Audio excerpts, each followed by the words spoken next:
Judy Moody and the Not Bummer Summer. Illustrations by Peter H. Reynolds, written by Megan MacDonald.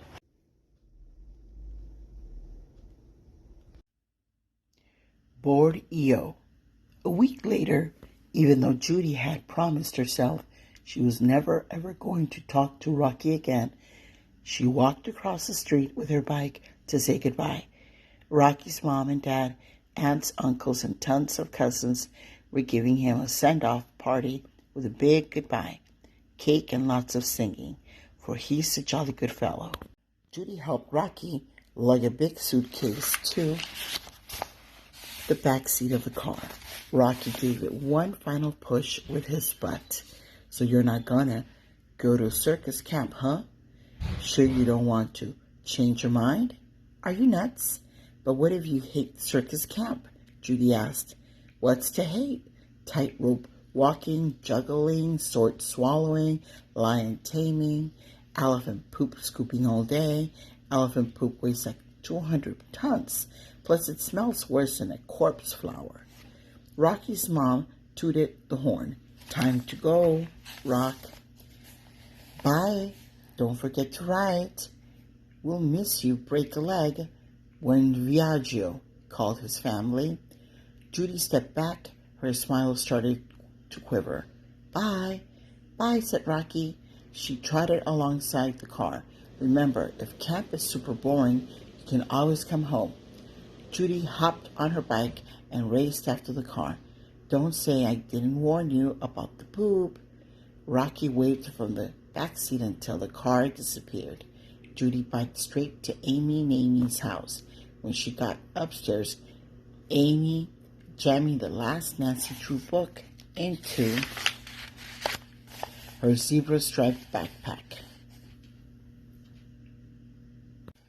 Judy flopped on Amy's bed, blowing a huge bubble gum bubble. "So tell me again, why you're going to Borneo?" "Borneo. My mom's going to write an article on this lost tribe called the Pennant. They're lived in the rainforest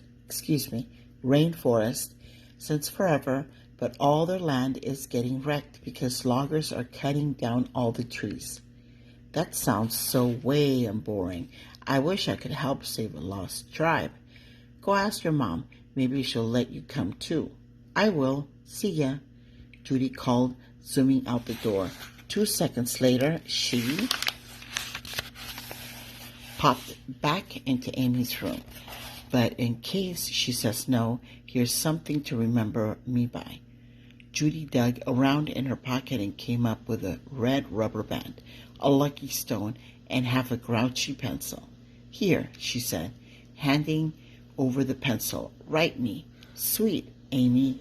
Write me back."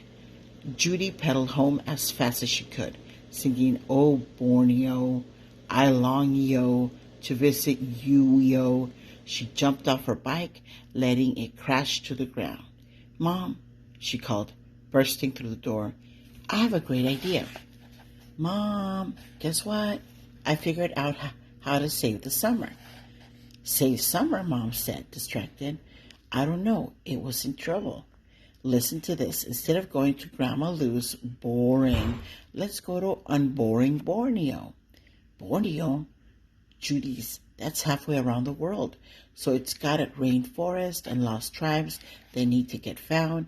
Stink came into the kitchen and headed for the fridge. "Stink, guess what, EO? We're going to Borneo, but we need money-o. Let's have a yard sale. I'll sell my pizza table collection. You can sell your world's biggest jawbreaker." Standing on his tiptoes, Stink pulled a bag of red berries from the freezer. "No way.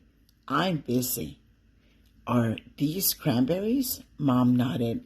Stink zoomed out of the room with a bag of cranberries. Judy looked down at her mood ring. Wait, it was NOT, not on her finger. Great. Now she'd lost her mood ring, too. She, Judy Moody, was in a mood, and she did not need a ring to prove it. It was a bad mood, the baddest. The next week was boring without her friends. And the week after that, even Frank got to the Ultimate Adventure State Camp. All Judy got to do was camp out on her bottom bunk and read The Ultimate Adventures of Nancy Drew. Then one day, on the 4th of July to be exact, Mom had some news. Maybe it was super duper good news. Maybe she, Judy Moody, could declare independence from a boring summer. Judy ran down the steps. Mom put a hand on Judy's shoulder. "Honey, I have something to tell you." Judy plopped down at the kitchen table.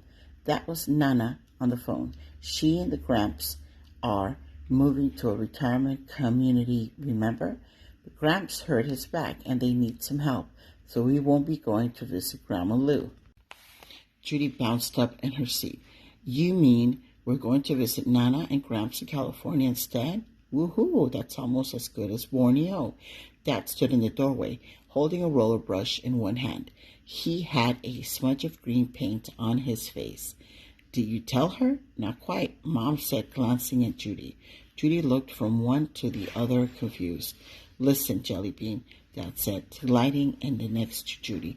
"Your mom and I have to fly out to California to help your grandparents. You and Stink," Judy stared at him, her heart in her throat, "are staying here." "What?" Judy gasped. "You're going to leave me to die of starvation and boredom and stinkdom?" "But the good news is Aunt Opal's coming," Mom said cheerily. "Aunt who?" "My sister," said Dad. "You know your Aunt Opal. I met her when I was like a baby. She could be a zombie for all I know." Just then, Stink clomped into the room wearing an old green blanket stuck all over the leaves, twigs, and cranberries.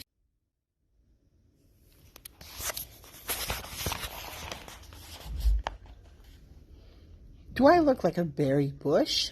Said Dad. "You look like a beaver dam," said Moody.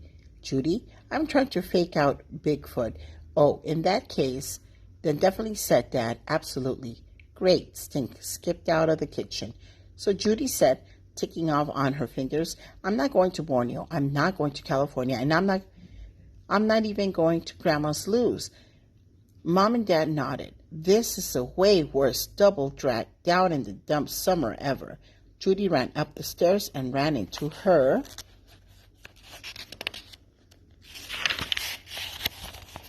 room.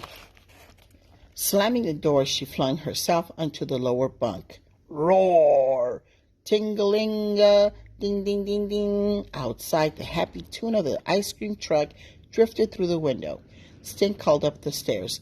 "Judy, it's the ice cream truck." Judy yelled back, "I am so not in the mood." She rolled over and landed on the something. Ow!